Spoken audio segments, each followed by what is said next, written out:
आपको याद ही होगा जब इस साल अप्रैल में ट्रंप ने टैरिफ लगाए थे तो अमेरिका समेत दुनिया के सारे शेयर बाजार धड़ाम हो गए थे। ट्रंप का समर्थन करने वाले बड़े उद्योगपति भी इसकी आलोचना करने लगे थे। तब हालात बिगड़ी देख ट्रंप ने 90 दिन का ब्रेक लगाया था, लेकिन अब फिर से अपनी जिद पर अड़े हुए हैं। ऐसे में अमेरिकी एक्सपर्ट का मानना है कि अमेरिकी मार्केट को फिर से नुकसान हो सकता है और दुनिया में मंदी आने का खतरा है। अमेरिका की येल यूनिवर्सिटी के बजट लैब के अनुमान के मुताबिक अमेरिका में औसत टैरिफ रेट 18.3% हो चुका है। इससे पहले 1909 में अमेरिका ने औसतन टैरिफ रेट 21 थी, यानी मौजूदा टैरिफ 100 साल से ज्यादा बढ़ा है। बढ़े हुए टैरिफ की वजह से परिवारों को इस साल औसतन $2400 यानी 2 लाख का एक्स्ट्रा खर्चा उठाना पड़ेगा। पहले वो जो विदेशी सामान $100 में खरीद रहे थे, अब उसके लिए उन्हें 18% और 30 सेंट चुकाने होंगे। बजट लैब के मुताबिक टैरिफ से अमेरिका की जीडीपी 0.5% गिर सकती है। इसका सीधा सीधा मतलब ये है कि अमेरिका की $28 ट्रिलियन की इकोनॉमी को एक साल में 140 बिलियन अरब डॉलर का नुकसान होगा। भारतीय रुपए में ये संख्या 11.6 लाख करोड़ रुपए है। नतीजा अमेरिका में भी महंगाई बढ़ेगी और नौकरियां घटेगी। तो जब अमेरिका को भी नुकसान होना ही है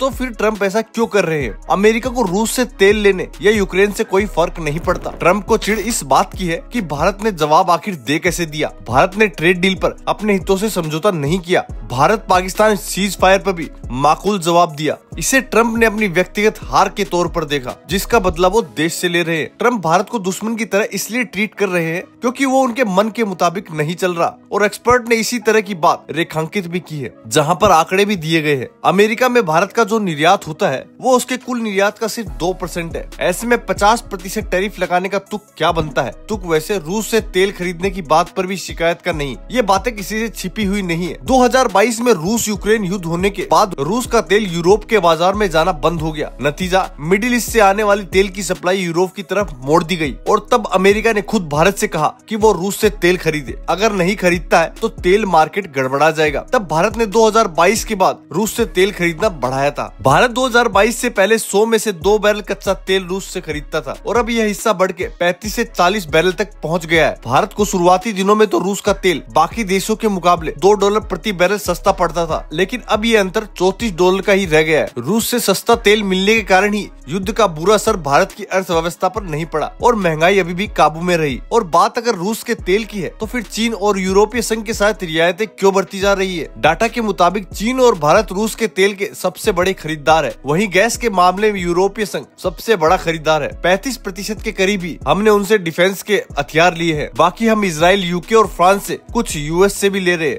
यानी हमारा जो डिपेंडेंस है वो रूस से कम होता जा रहा है। वो चाहते हैं कि ये पूरा डिफेंस बजट वो शायद उनको मिल जाए, क्योंकि ऐसे भी इन्वेस्ट यूरोपीय यूनियन के देश में जैसा नहीं कर सकते। और यूरोपीय यूनियन ने भी उनको एक कमिट किया था। एक तो यूरोपीय यूनियन ने कहा कि $600 बिलियन इन्वेस्ट करेंगे, जापान $500 बिलियन इन्वेस्ट करेगा, कोरिया $350 बिलियन इन्वेस्ट करेगा। तो इस तरह उन्होंने कैटेगरी बनाई हुई है। जो $300 बिलियन से ज्यादा इन्वेस्ट करेगा उसका रेट 15% होगा, जो उससे कम करेगा उसका रेट 19 से 20% होगा। और भारत जैसे 2 देश जो ऐसा नहीं कर सकते। तो ये था ट्रंप का पूरा टैरिफ कार्ड। अब आखिर एक सवाल बचा है, प्रधानमंत्री मोदी जिस व्यक्तिगत कीमत की बात कर रहे हैं वो आखिर है क्या? और मैं जानता हूँ व्यक्तिगत रूप से मुझे बहुत बड़ी कीमत चुकानी पड़ेगी। व्यक्तिगत रूप से मुझे बहुत बड़ी कीमत चुकानी पड़ेगी। एक्सपर्ट का मानना है कि प्रधानमंत्री का इशारा राजनीतिक या डिप्लोमेटिक पहलुओं पर है। ट्रंप को लेकर विपक्ष लगातार हमला कर रहा है और कहा जा रहा है मोदी सरकार की विफल विदेश नीति की वजह से दिन देखना पड़ रहा है। बात अमेरिका में चल रहे अडानी केस की भी हो रही है। कुल 3 पॉइंट्स में इसे समझने की ट्राई करते हैं। पहला, ट्रंप और मोदी की दोस्ती दुनिया ने देखी। अगर भारत अपने रुख पर अड़ा रहेगा तो जाहिर सी बात है कि अमेरिका और भारत के रिश्तों पर असर पड़ेगा। दूसरा,